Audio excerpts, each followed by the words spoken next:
எதற்கும் காலம் உண்டு. குரங்கு ஒன்று மாமரத்தில் பறித்த பழம் ஒன்றை சுவைத்தபடி தன் இருப்பிடம் வந்தது. பழத்தின் கொட்டையை மண்ணில் போட்டபோது யோசனை ஒன்று தோன்றியது.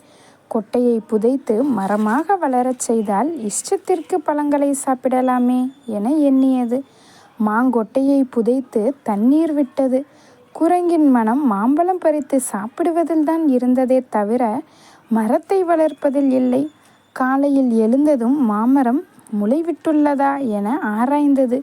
மண்ணை தோண்டி மாங்கொட்டையை எடுத்தது. கொட்டை இருப்பதைக் கண்டு நிம்மதி பெருமூச்சு விட்டது. மீண்டும் அதை புதைத்து நீர் ஊற்றியது. தினமும் இப்படி எடுத்து பார்ப்பதும் புதைப்பதுமாய் இருந்தது. இப்படி செய்தால் முடிவு என்னாகும்? மாமரம் முளைவிடவே இல்லை. கோபம் வந்தது குரங்குக்கு. ஒரு நாள் காலையில் மாங்கொட்டையை எடுத்து காட்டிற்குள் வீசியது. ஆசை நியாயமானது என்றாலும் குரங்கின் அவசரம் நியாயமானதல்ல. எல்லாவற்றிற்கும் காலம் அவசியம் தேவைப்படுகிறது. செயலில் வெற்றி வேண்டுமானால் முயற்சியுடன் அதற்குரிய காலமும் அவசியம்.